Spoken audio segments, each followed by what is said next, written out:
Hello, hello, hello, ladies and gentlemen. Welcome, welcome, welcome to the Mary D Talk Show. I'd like to thank you all for coming in today. I'm really excited because it's a wonderful Monday. As you know, I feel every Monday is wonderful. Every Monday. I don't care whether it's pouring down rain, snow, it doesn't matter. It's a wonderful, beautiful Monday. I'd like to first thank you, our replay viewers, and thank you, our live viewers. Thank you all for coming into the Mary D Talk Show. And those of you that would be so kind to go to YouTube and click the like and subscribe. Thank you, thank you, thank you. You're really appreciated more than you'll ever know. It really does make a difference when you share the show out to your friends and family. It really, that's how the show grows because we're word of mouth is still the best communication we have. It's what we trust when our friends and family tell us, "Oh, you should go watch so and so, or you should see that." Even if it's the replay, we're still happy. I know I am definitely happy. I'd like to thank you to our executive producer, Oliver. Hi, babe. Thank you. He is behind the scenes, and as I said before, I'm gonna surprise you guys one day and have Oliver come out to the show. Because I know people say, I hear about this Oliver, but I never see him. Believe me, he's behind the scenes and he is the one making this show happen. So thank you. Now I want to, it's like what I often do, I'm going to introduce you to the authors that have been published. Oh, before I do, let me thank our sponsors. Our sponsors for today's show is the Idea Club. Dumas Martin is the president of the Idea Club. If you're looking at, if you have a LLC, a C Corp, S Corp, a nonprofit, a 501c3, if you like to get any of those organized, you want to talk to Dumas Martin. He is the expert, I call him, in that field. And intellectual property, that's his thing. So, ladies and gentlemen, you want to get in touch with Dumas Martin at theideaclub.com. We also have a sponsor for the show, and we also have the Henderson real estate team. There's a husband and wife team. Excellent. They're both educators, phenomenal, phenomenal husband and wife team. If you're looking to purchase a home or you're looking to sell your home, you want to call the Henderson real estate team. Excellent people to work with. And I know them personally, so I'm a little, what can I say? But just know that they're there for you. They're there for you. You also have First Book Academy if you're looking to write your very first book. First Book Academy is where you want to go to do that. Firstbookacademy.com or Front Page Publishing to publish the book. Any of those can help you do that. Ladies, gentlemen, now I want, as many of you know, I try to share with you our authors from Front Page Publishing. This is one of our youngest authors. She is 90. I'm so proud of her. Her name is Dr. Henry, and her book is From the Ashes I Rise. This is her book, our publishing company. She is 90 years young. 90 years young. And this lovely lady, I can tell you right now, when I tell you she has more get up and go than probably anybody I know. And that is, this is Dr. Henry. From the Ashes I Rise, Dare to Do the Impossible. It's available on Amazon, ladies and gentlemen. So if you have an opportunity, excellent, excellent read. I can tell you right now. These things really happen to her. This is not something that they can talk about in a movie. This is something that these are the reality that she lived. So you want to get that book. This is another one of our authors. This is Fayette. Why is Little Face So Happy? She is working on the second book to this, and this part 2 of Why is Little Face So Happy. She's writing this with her granddaughter. Isn't that sweet? With her granddaughter. So you want to definitely take, if you get a chance, it's all on Amazon. Look at her book. This is another book from another one of our authors. This is Justin Lowe, our son. So Justin, you want to get his book, My Cat is a Spy. This is for, and their children's books are from ages 2 to 8, somewhere in that. I mean, where a 2-year-old would like to read it, at the probably the most 8, 9-year-olds are kind of like, no, this is too little for me. Many of you familiar with Peyton the Pink Whale with the Yellow Tail. That's a book that I've had out on Amazon now. It's doing well. And this is the newest book on Amazon, Justin Lost a Tooth. And it was based on the son that wrote the book. Let me put that one. It's used to getting the glare from the lights. There you go. Justin Lost a Tooth. That's the newest book on Amazon now. And this is, I don't say no nicely. This is still the best-selling book I've ever written of all the books I've written. I can tell you now. We struggle with saying no. Now, everybody does it. Let me say that now. I learned this too. Everybody doesn't struggle with it, but those that do, this is a powerful book. It is still my number one bestseller, number one Amazon bestseller. Is say no nicely. Um, you want to get this book, you can read this book in 30 minutes. It's only 38 pages long. That's how easy it is. 30 minutes and it's done. But you'll learn a lot from it. And this is Have You Seen a Red Elephant? This is another powerful children's book. Now, and Stuck in the Elevator, another children's book. I know you say, "Oh, these children's books," and it is true. A lot of children's books. And the one book that I have that's not a children's book, and I really, really tried to really stress that, and that's this one, which is Save Your Home from Probate, and that's because, as many of you know, I unfortunately experienced probate due to my mother's um, home. She had a will. A will is maybe the best way to write. The title of that book is "A Will Is Not Enough." A will is not enough, and it isn't. So that's probably what it should be titled. But now, ladies and gentlemen, I'm so excited about having this gentleman on the show. I met this gentleman a few months ago, not that long ago. I think it was October, and I was so impressed. He's retired law enforcement. He's a motivational speaker. He's a radio host. He was a radio host for years, and in addition to that, I mean, he has a show. He has a on every Friday. You can call in on his conference call number, and you get to be motivated.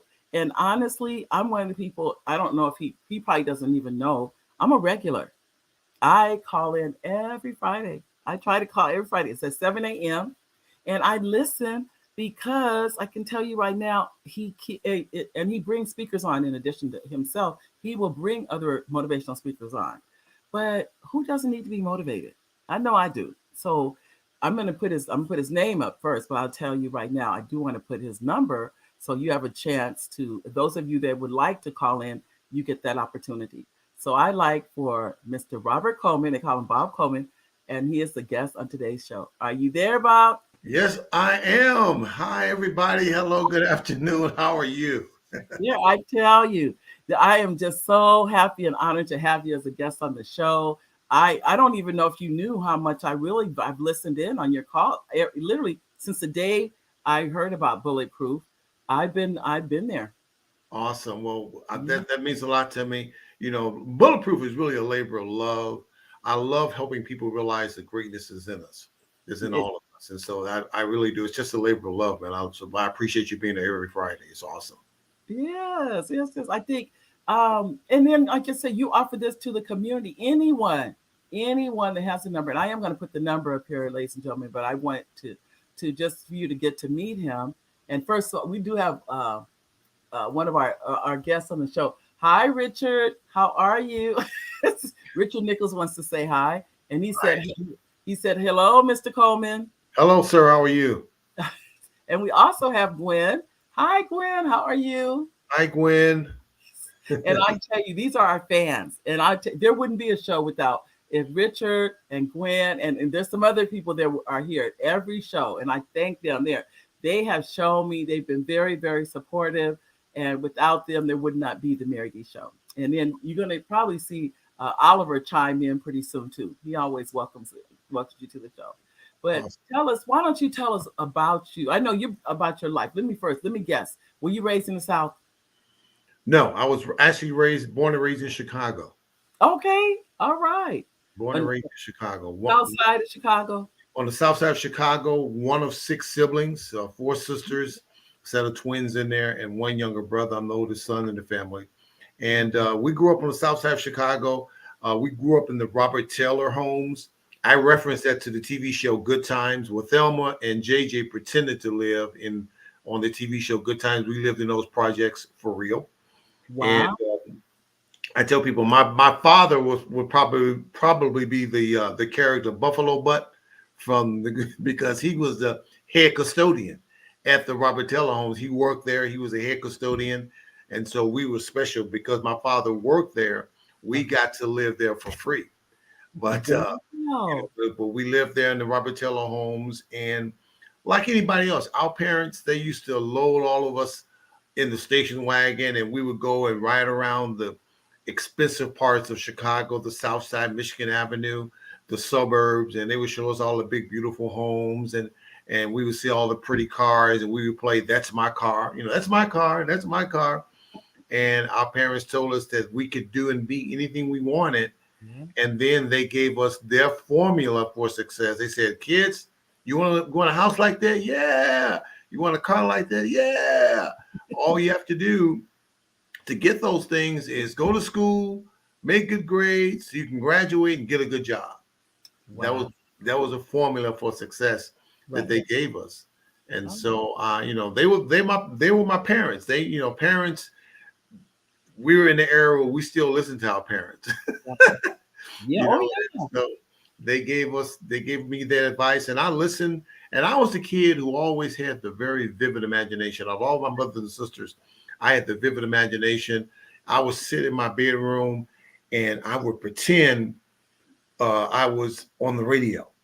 Oh, And my mother and father, they bought me matter of fact, I still have it here in my office. You can't see it on uh-huh. this shot, but it's a little amplifier that I got from, I think I was 12 years old.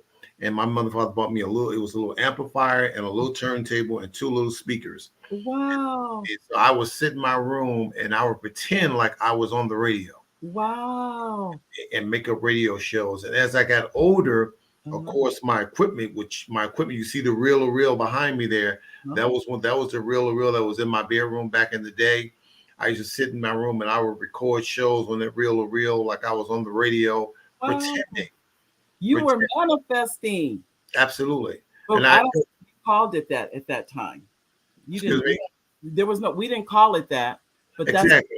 you're doing. Exactly. I was at that point in my life, I was unconsciously incompetent, which means I didn't understand what I didn't understand. I didn't know what I didn't know. But I was Excuse me. applying all those things in, Mhm. just pretending. And I ask people all the time, what's the strongest nation in the world? And people give different answers, but the strongest nation is your imagination. In your Wow. imagination, you can do in your imagination, Right. you're the king. You're Yes. the president, you're the queen, you're the ruler. So just like we have kings and presidents in different nations, in Yes. your imagination, Yes. you're whatever you say, queen, and whatever you say goes. And Mhm. so I just use my imagination, and I would on Saturdays when Soul Train came on with Uh-huh. Don Cornelius, I would sit and watch Don Cornelius on Soul Train and all the different stars on his show. And I would take that little reel you see behind me. I would record Don Cornelius interviewing whatever guest he had on Soul Train that Saturday. And Right. then after the show would be over with, I would take his voice off and I would ask the same question, pretending in my imagination like I was interviewing those stars. Wow. And it became, and if you can see the picture behind me right above the reel, I know you probably can't see it because of the glare, but okay, that picture there, you see a gentleman, he has on a red t-shirt, and that's actually me. If I turn my this light off for me, probably see, no. Okay, well, the in the blue shirt, that's me. And the guy in the red shirt, his name is Doc Jones. Doc Jones was a radio personality in Chicago before I even got in radio. He worked for a station, WGCI Radio. To me, Doc Jones was the Michael Jordan of radio. I Wow. would sit to listen to him every day on the air. He was so cool to me, the way he delivered, and he was just a Michael Jordan of radio. And Right. I said, one day I'm gonna be like him, or one day I'm gonna work with him. And on that picture, that's Doc Jones and I. We were working together at the same radio station in St. Louis, Magic 108 in St. Louis, and we were hosting a concert at the Six Flags amusement park in front of thousands of people. We were on stage together, Wow. so that's why that picture means so much to me. Oh, right. I'm listening to you, and you're really showing that you have to see yourself there before you get there. You were seeing yourself there before you ever got to where, like you said, you were at home practicing. You know who else said things like that? Whoopi Goldberg said she would use a hairbrush and pretend like she was at the Academy Awards. Think about Absolutely. it. And now she's even won one. So, and then Oliver Welch wants to say hi, hello, hi, executive producer Oliver. Yeah. And here's our wanted to say hi to This is my sister-in-law. Hi, Tanya. Hello. Hi, Mr. Coleman. Hi. He said, I tell you, without our fans, it wouldn't be a show. And Gwen is saying, reel to reel used to be the high tech. Absolutely. And I got an 8-track player back there somewhere too. Mhm. It was. I remember you would go to parties with reel to reels, so the music never had to stop. Absolutely. I remember that. I tell, and then so you were on the radio in St. Louis for how long? I was on the radio in St. Louis for many years. I started out in Gary, Indiana. The very first radio station I ever worked for was Gary, Indiana, WLTH radio.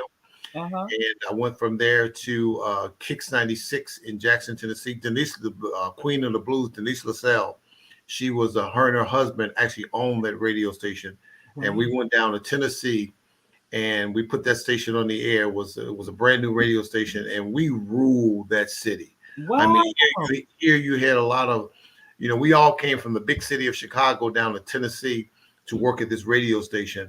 And being in the South, it was totally opposite of what I had heard, what I expected. Right. People down there were friendly. Right. They greeted us with open arms. We were just celebrities in that city of Jackson, Tennessee. We had such a great time putting that radio station on the air. And Wow. then I left there and went to Albany, Georgia, where became program director of WQDE Radio. Wow. And then from there, I went to St. Louis, Uh where I huh. worked for several. I worked for Mix 97.1 in St. Louis. Hmm. Also worked for Magic 108, which was the number one urban station in St. Louis. So you have, I mean, wow. It became a career. Absolutely, 35 years on the air. On the air, we Wow. was able to do some amazing things, meet some amazing people. I've worked with the best of the best as far as behind the mic, and I've interviewed, from the Michael Jackson, the Prince, the Stephanie Mills, you name all of. They've all been on my show at one time or another. Oh, I could tell you. Excuse me, I have a comment from Oliver. He said, "Hi, Mr. Coleman. Thank you for joining the show. Looking forward to." I think he finished. He was finishing the sentence, but we have Richard that says he's from Gary, Indiana. Okay, awesome. He should know all about WLTH radio right there on Broadway. Gary, and back in the 70s, me and Tommy Williams, we did afternoons in Gary, Indiana. Absolutely. All right. Do you know all about that? I don't know, Richard. Do you know? I'm sure he does. Richard knows everybody. He's one of the. He really is. He knows a lot of people. When I say, and he knows I'm telling the truth. I mean, so many people. But I know this wasn't your only career. You are No. also a career, as I mentioned. I've heard you speak on in law enforcement, but you knew how to separate the two. Everybody does it. So how did you know that you could take off the uniform and you're Bob Coleman and it's okay? Well, first of all, that was the next accomplishment for me. I'm the kid with the vivid imagination, and I tell people bulletproof. It's not practical. I mean, it's not theory. It's all practical. Meaning Right. that when I say you can do and be anything you want, I Right. say that because I've done it and Right. I'm currently doing it.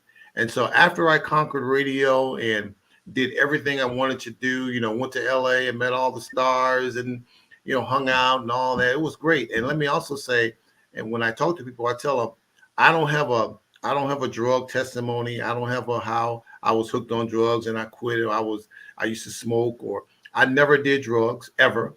I never drank ever, never. Wow. No, nothing. I enjoyed music. I enjoyed my life. I had a ball, and that's why I remember so much. but Right. so my next goal in life from a kid was to be a police officer. And Okay. so I told my friend back then, I said, now, when I was on the radio, I said, now I'm going to be a police officer. And guess what they told me? I couldn't do it. You can't because as a matter of fact, one of my closest friends in St. Louis, his name was Michael, Mm-hmm. all his life, all he ever wanted to do in life was to be a police officer in St. Louis. When I met him, I Wow. was a radio guy. So when I told him that I was going to be a police officer, he was the first one to tell me why it wouldn't work. Oh, it's not going to work. Bob, you're the radio guy. Wait a minute. It's political. You have to know people to get on the force. And I told him, I said, well, I'm going to do it. And 1 year to the date of me telling him that, a year later, I was walking across the stage, getting my badge and getting commissioned as a St. Louis City police officer. Now, did he ever do it too? No, You're kidding. no. Wait a minute. And that he had always told you he wanted to be one. That's all he ever wanted to do was be a police officer in St. Louis. But that's where being bulletproof comes in, because being bulletproof means you don't quit. Being bulletproof means you don't stop, you don't give up. Success is based on laws and not luck.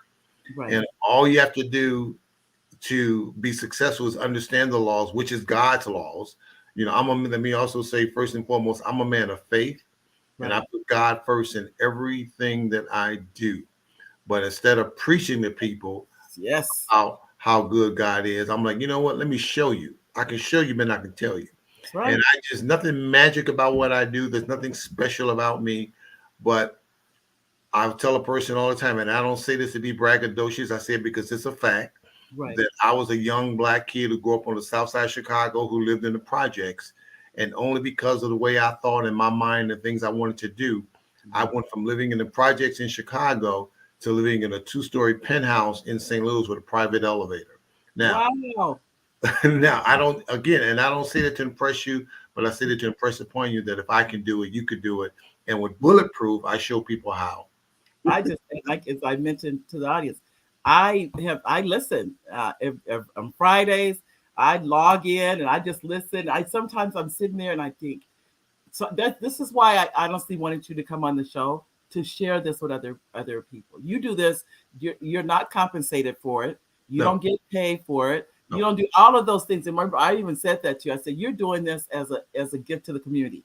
And I was also sharing with you that's pretty much how the Mary D Talk Show is. We're sharing our gifts, is what it amounts to. Gifts that God has given us to share and say, if we can do it, other people can do it. It's not like we're doing anything anybody else can't do. And I so appreciate I every single day I listen to something motivational. Mhm, Every single day. There's mhm. not a day goes by that I don't need to be motivated.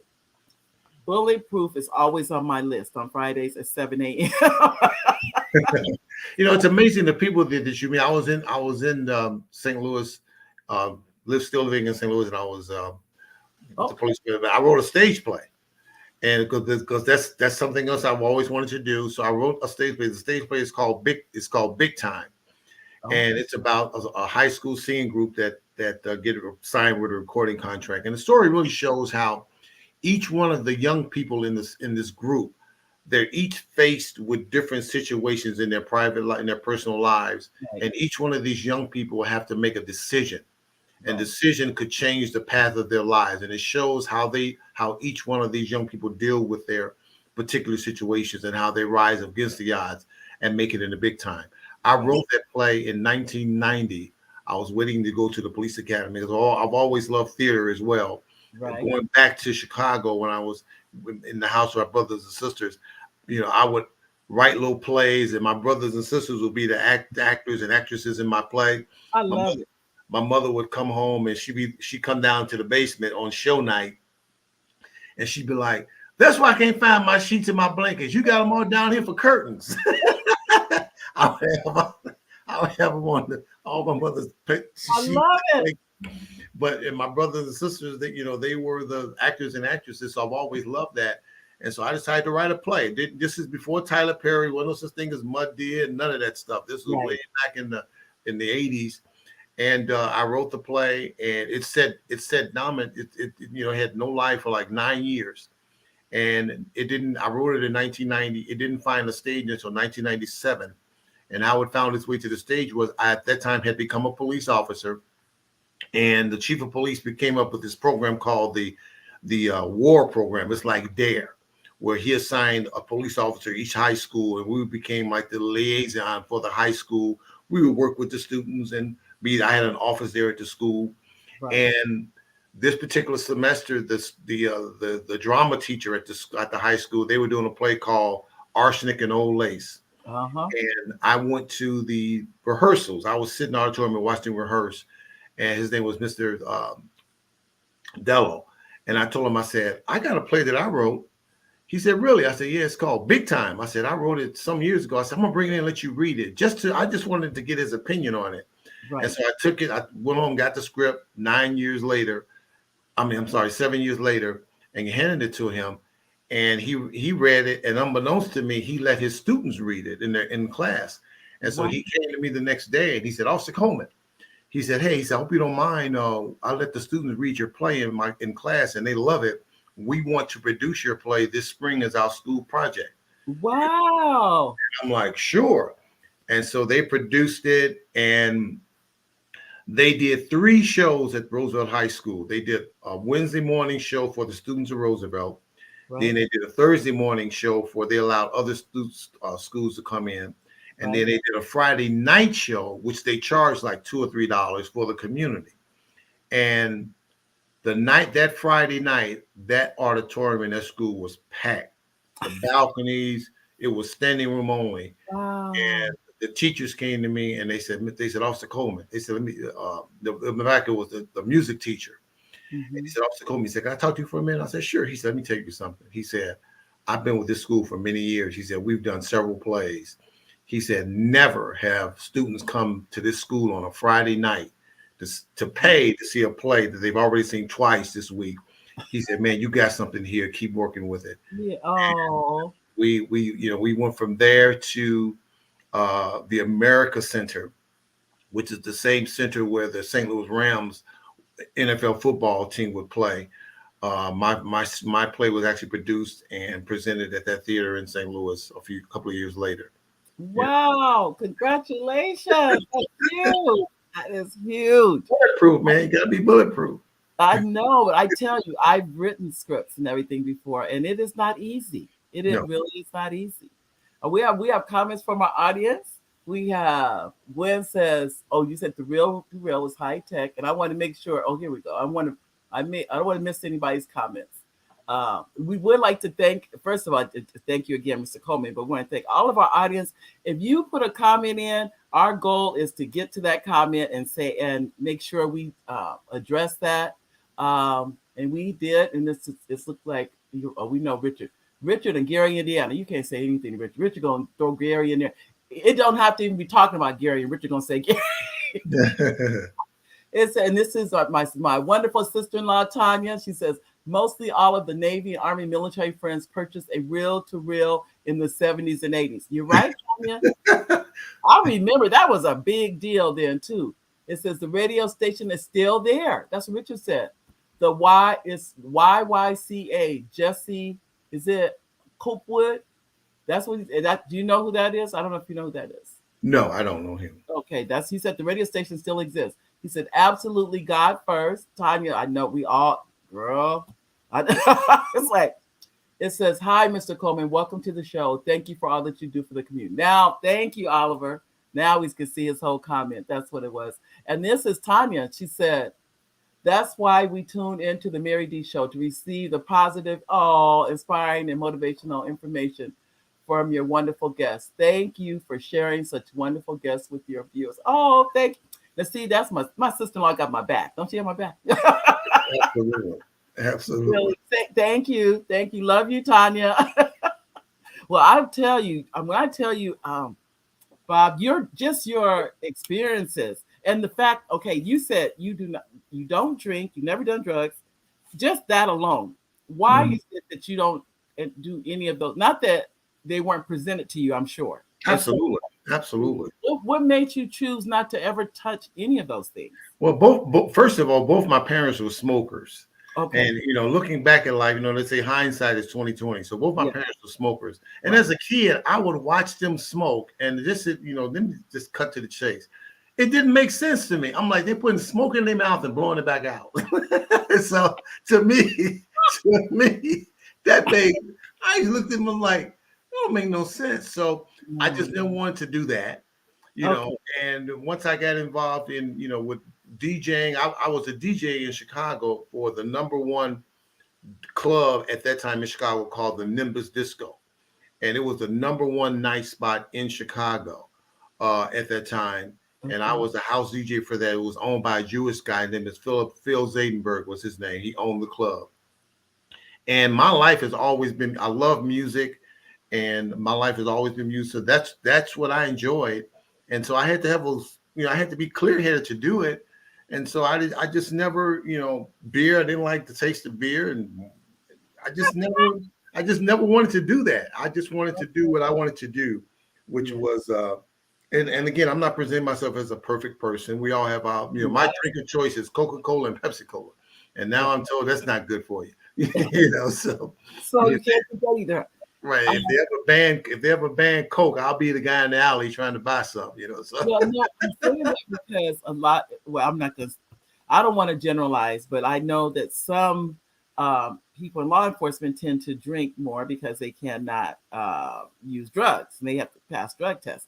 And so I have found that to be the case. Not everyone, of course. I'm not trying to make a generalization, but drugs themselves are so prevalent in our society. And you are in an entertainment industry where they tend to be more prevalent. Mhm. So to be able to say no to all of this shows me, number one, discipline, that and that you were focused on something bigger than just that one high or whatever the case may be.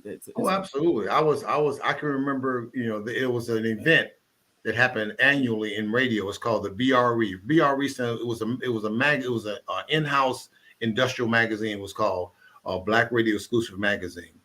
And every year they would host an event in LA, and all the radio stations, all the radio personalities would come to this event in LA. We'd have a red carpet event on Saturday night, award shows. It was like the Academy Awards for radio. right. And each record label would have a hospitality suite. So on one floor would be Motown hospitality suite. Next floor would be CBS Records. Each floor.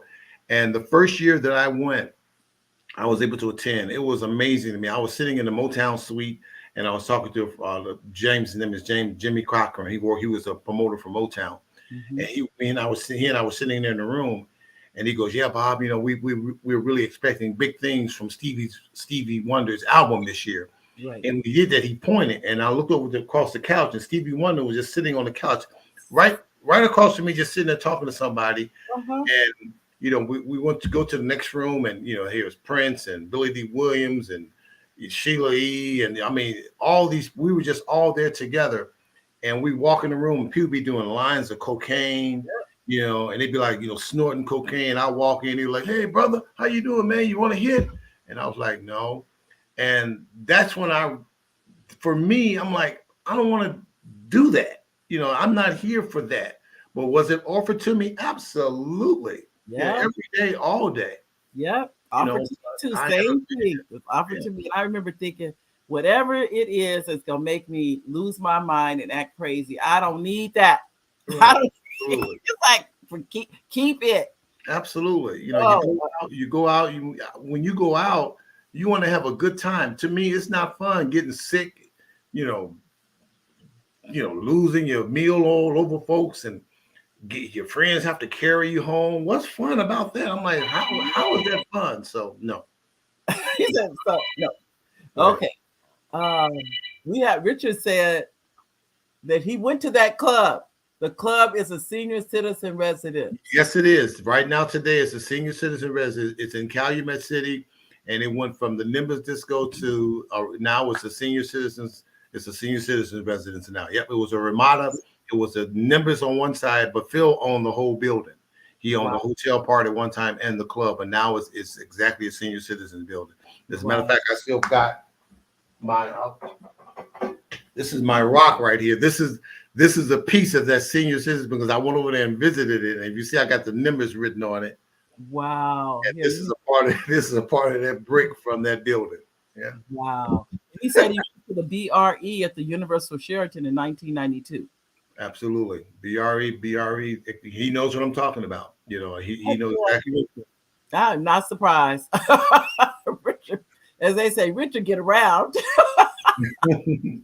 He knows too. He's speaking. What I would tell you now. I'll be honest. I don't know about anything you guys are talking about. I know about radio shows and things like that, but back in nothing. I went back to Detroit about 3 years ago for the NAACP convention, and that was the first time I'd ever been to Detroit. I had never been there, so I can honestly say, beautiful city, a beautiful city. That whole area is. So I would definitely go back to visit. But just to go and live, see, I never want to live in the coldness of Chicago. That just always concerned me. It's the I visited, but I make sure I visit during the springtime or the summer. Gotcha. Yeah, Hmm. that's the Never best been kind there of when it was snowing. Never, ever. No. absolutely. My cousins live there, and they already tell me how cold it is. I'm like, if you're telling me how cold it is, I don't have to go there to figure it out to find out. Absolutely. So I look at. Well, I know how. What made you become a motivational speaker? Because of all the things you've gone through, and I'm thinking that, and sometimes in law enforcement, everything wasn't always, up, and it was. There had to be some tragedies that you witnessed too. I'm assuming. Absolutely. Absolutely. So Well, how do you take that's that and still be positive? yeah. Well, that's the calling on my life. You said motivational speaker. You know, Hmm. I never want to be a preacher Okay. in life. That was something I'm because I just didn't. I want to be a DJ, the radio personality, but not preaching. Right. But that was the, to be transparent. That was a deal that I made with God years ago. I said I want to be in radio, and I've always been told, man, you got this calling on your life. You're gonna be a preacher one day. I'm like, no, I'm not. I'm gonna be a radio personality. And Right. so, I just told God, I said, you know what? Let me do radio, what I want to do. And I said, that preaching stuff, I'll do that later in life. And God Oh, was like, okay. And I did it. And every part of radio, don't get me wrong, I enjoy radio. I had a great time, but it wasn't fulfilling. And oh, God would ask me, "You happy?" And I'd be like, "Not really. You do not even happy. Are you fulfilled?" And I'm like, "Eh." Because after a while, I started feeling like, I call myself an electronic cheerleader. I would go on the radio and talk about what other people were doing. Michael Jackson, he just came out with a new album. Oh, here's the latest. Will Smith just did this and da da da, just did that. And I'm like, well, what about me? I can do some stuff. And so I decided to take that next step.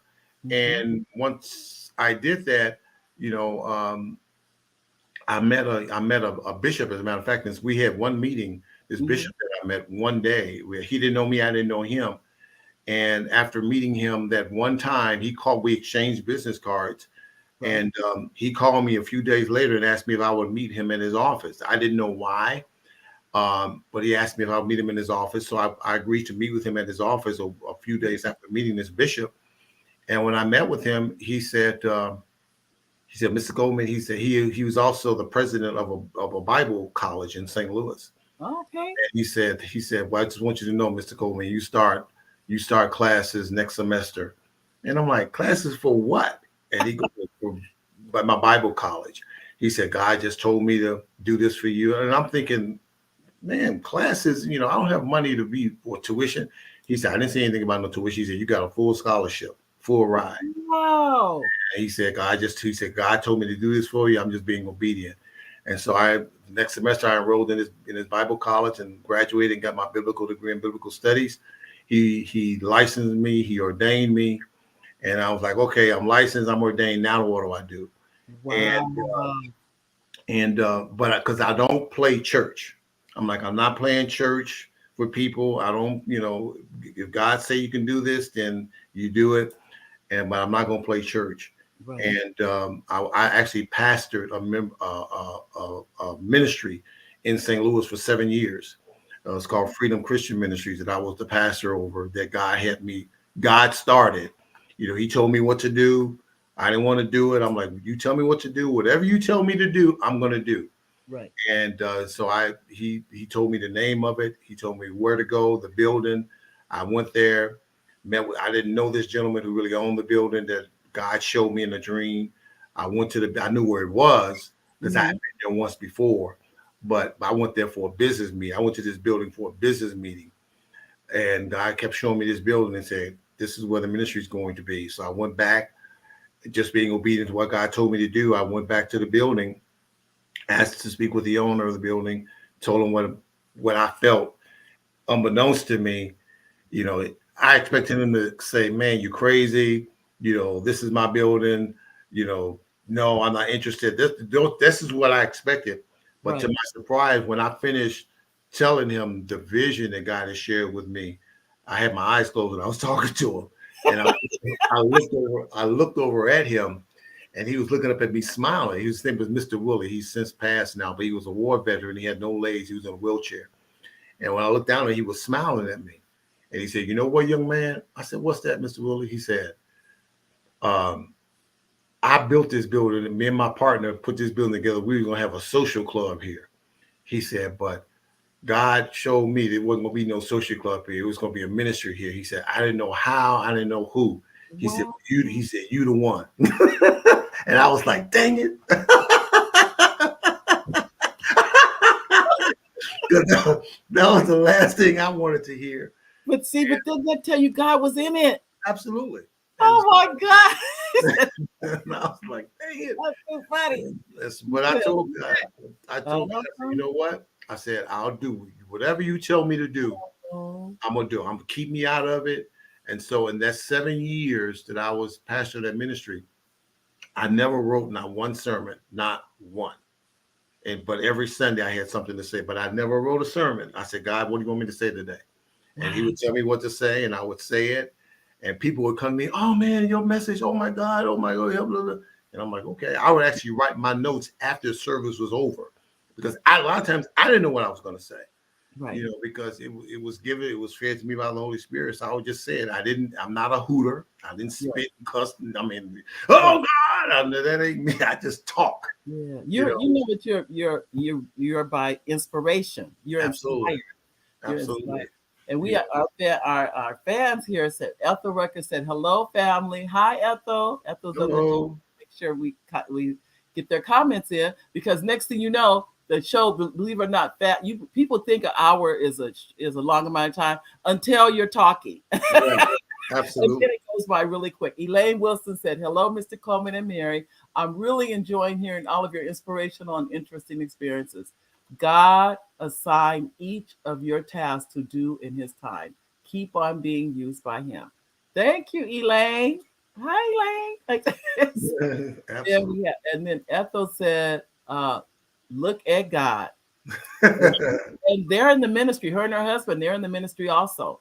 And they were on the show a few weeks ago. So it's good to Well, see. Hi, if Ethel. if if I can, Mary, there was it's I love sharing this story with people on Okay. the platform, and it was as I when I was a police officer, and the show, and I tell people with bulletproof, you have to get out of God's way. You have to train yourself to get out of God's way. He don't need your help, and Wow. the Holy Spirit will lead you into all truth and tell you what to do, but you have to trust Him. That's where the word trust and faith comes in. Yeah. And so I was a police officer and I was driving my squad car down the street one night. I was in a squad car by myself, and I saw what I thought was a lady's pocketbook lying in the middle of the street. It had been raining too. And I said, "Is that a pocket, a lady's purse?" So I pulled my squad car around, opened up the door, and it wasn't a lady's purse. It was an old Bible. So I picked the Bible up, and there's a Bible. I took it, I threw it in the backseat of the squad car, drove off. We didn't think no more about it. At the end of my shift, I took the Bible out and I didn't throw it away. I put it in my locker. And it was around Christmas time. And about a week later, Mm-hmm. me and my partner were riding around the district. He was driving that day. I'm the second officer in the car. And now I can tell the story in hindsight. But the Holy Spirit brought that Bible out of everything in the world to think about. And I tell people, see, the kingdom system doesn't make sense, it makes faith. It's a lot of things that we're told to do. It's not going to make sense to you, but it makes faith. And so I'm sitting in this police car, and out of all the things to think about, that Bible comes in my mind. So I tell my partner, I said, "Hey," I said, "take me to the station." He said, "For what?" I said, "I found this Bible on patrol about a week ago, laying in the middle of the street." I said, "And I don't know." I said, "This on the inside cover, I think it was a name and address. I want to go get it and see if them people still live there." Now that makes no sense at all. Right. So my partner gave me this crazy look, and he drove me to the station. I went in my locker, I got the Bible out, and I opened it up, and sure enough, there was an address written on the inside cover. I said, "Hey man, this is in the district. Let's drive over there and see if these people still live there." This makes no sense. It's not a fancy Bible. It was a beat up piece of old Bible, right? So we drive to the house, and I get there, and I go up to the front door, and I knock on the door. The lady answers. I said, she's, who is it? I identify myself. St. Louis City Police Department. So she comes to the door. It's an elderly female. I said, excuse me, ma'am. I said, I'm Officer Coleman, and I got the Bible in my hand. I said, I was on patrol about a week ago, and I found this Bible laying in the middle of the street. And I was just wondering, and before I could finish, her husband, these are elderly people, her husband comes to the door. He heard what I was saying. He saw the Bible in my hand. And her husband, he just starts, oh my God, thank you, Lord. Thank you, Jesus. So I kind of jump, I'm kind of startled. And so I asked her wife, I'm like, what's going on? So she goes, Officer Coleman, let me tell you something. She said, my husband and I belong to Lively Stone Church, which was a church in the area. She said, about a week ago, we were at Bible study. She said, after Bible study, my husband was helping me to get into the car. And he put that Bible on top of the car to help me get in. Forgot it was up there and drove off. Wow. She said, that Bible has been in my husband's family their entire life. It's like a family heirloom. He thought he would never see it again. Wow. And she said, put that Bible back in his hand. You just gave him the best Christmas present he could ever ask for. And I put that Bible back in his hands. And that's how it works. I tell people that's you have to train yourself to get out of your own way, because it's not going to make sense. Yeah. The things that we're told to do is not going to make sense, but the how something happens is none of your business. But that's unfortunately, that's what stops most people. They can't figure out the how. How are you going to do this? How are you going to do that? The how is none of your business. You just focus on what it is you're supposed to do. And because of how God has created this place, the how always has to present itself. And it always does. Isn't that, that is so powerful. I'm just, literally their lives, and their faith had to be, just go through the roof just by knowing they knew what happened. They thought it was probably in the trash or somebody threw it, or torn up or something. Absolutely. And get that back into their hands. Absolutely. Wow. That's how it works. But you have to get God says speak. He says speak. And he said ask, and it'll be open to you. Knock, and you said, this is what the Bible says. I just apply these things in my life with zero doubt. So you have to have, when you speak something, you have to have zero doubt. The how it's going to happen is none of your business. Years ago, living in Chicago, I was just like you. I got tired of cold weather. I got tired of snowstorms. And so I was talking to a group of my friends, and I said, where is it hot all the time? I'm sick of cold weather.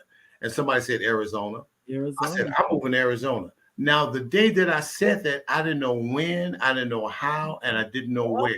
Yeah. But if you look behind me, you see I'm sitting in a house. So what I tell people is, the day that I said that, my neighbors, Dan and his wife, Joe, who live right across the street from us, they were probably sitting in their kitchen one morning and they heard some ruckus outside. They looked out the window and they saw the construction company building what's now my house in Arizona. So my house was under construction even before I knew it. Yeah. It was being put together for me in Arizona. Yeah. And the only person that could have kept me out of this space that I'm sitting right now was me. The house would still be here. It'll just be somebody else sitting in it.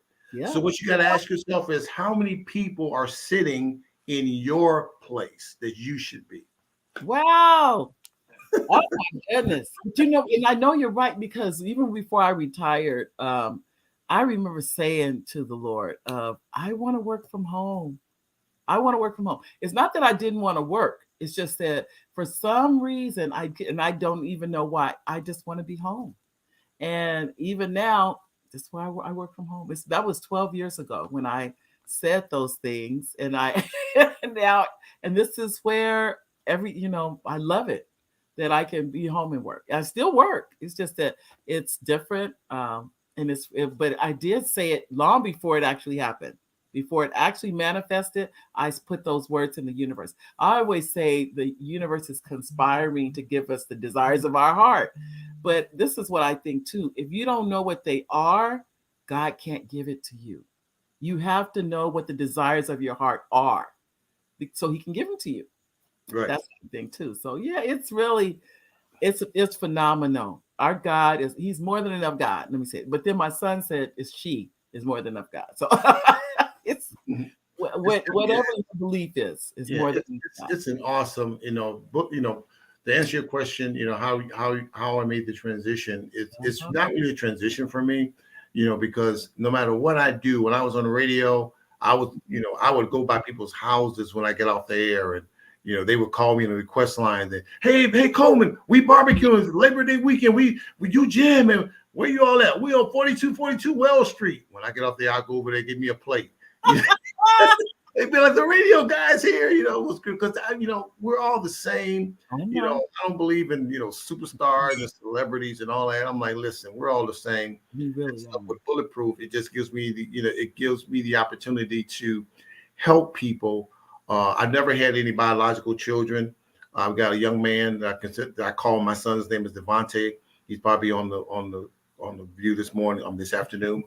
But when I met Devontae, he was 15 years old, walking down the street in St. Louis selling candy. And he just stopped me and asked me if I would buy some candy from him from his high school. God put us together that day. And he became like the son I never had. I became the dad he never had. And I Awesome. told Devontae that day, I would go by his house and pick him up. He would hang out with me every day. Mhm. And I told him, I said, son, I said, if you listen to me and do everything I tell you to do in life, I said, I can't promise you you're not going to have any problems in life, but money won't be one of them. And he said, yes, sir. And Devontae, he's 29 years old now. He lives in San Antonio, Texas. He owns and operates his own trucking company, and he's doing quite well in life. He has no money problems. He don't drink. He don't smoke. He don't do drugs. Never have. He's doing awesome. Hi, pops. He's on. He's watching. Well, there he is. There's Devontae. Hi, Devontae. Welcome to the show. And then and we have Elaine Wilson. She said, "Amen." And Ethel Rucker. She said, "The how is none of our business." Right. How tell she can you can preach that the first couple of times you preach it, give me credit. The third time is yours. Oh, she said he listened. That's what she said. Devontae listened to you. That's what she was Absolutely. He saying. listened. Absolutely. Well, Yeah. Devontae, I can tell you, and he's proud of you too. Just know that we all are. We're proud, like you said, you're able to take care of yourself and take care of your business, young man. We're happy for you. And it's Ethel Rucker said, "Okay." She said, "Okay" to that. Oh my goodness! And then Devontae actually shared the video. Thank you, Devontae. Did you go on there and subscribe too? Did you subscribe? Tell your friends. Tell everyone. I always tell everybody. Tell everybody. But I can tell you, and Devontae, congratulations with your business. Anytime people are entrepreneurs, not that having a job is a bad thing. I never want to say that. I worked in education for over 30 years, so I just would tell anyone. But if your desire is to own your own business, I think what happens is people are afraid, and that fear keeps them from doing it. So I would encourage anyone who is afraid, just start small. Just start small. You don't have to jump out there and quit your job or anything like that. You can just start where you are, and I would encourage anyone to do that if that's your heart's desire. Everybody's heart's desire is not to own a business, by the way. I don't think Absolutely. it is. Oh But no, for someone that, and that's why with Bulletproof, I always tell people we don't judge people. We right, don't. I celebrate you no matter where you are. Whatever right, it is that you want to do yes, with Bulletproof, we show you how to do what you want to do, not what I think you should be doing. But exactly. whatever it is that you want to do, we show you 100% how it's possible and how it's obtainable. So that's what we do. All right. We Well, I have can tell you, he really, he's on the show. So thank you for being here, Devontae. And at 29, and you're an entrepreneur. I'm gonna give you your kudos right now of being proud of you. Just keep it up, young man, for sure. And that's so he's someone you mentored. absolutely. It was so funny. Devontae and I, we both still laugh at that because his family, they weren't big fans of him hanging out with me every day because they didn't know me, and they Right. would be like, "Who is this guy you're hanging out with?" He's giving you this advice, but Devontae kept saying, "Nope, I don't care what you say, Mr. Coleman. I'm gonna do what Mr. Coleman said." And they weren't liking it, but now he's the hero of his family because See? now he's the most successful and Yep. he's got it all, and now they attribute. You know what they attribute his success to? Mr. Coleman. Oh, Devontae, see, you had a mentor in your life. That's why you're so successful. But he and I, we both know it's not about me. it's about I recognize, understand the greatness is in me, which was given to me by God, Right. and I just show people it's in all of us. Right. But with bulletproof, I break it down and I show people exactly how it works. Right. How, I don't want to talk about, how people walked on the water and how, the third day. I want to show people's like, that sounds great, but you know what? I'm thinking about uh committing suicide tonight when I get home from work. Can you share something with me? Can you tell me something, or can you show me something that's going to change my mind or help me? And so, with young people nowadays, they want answers.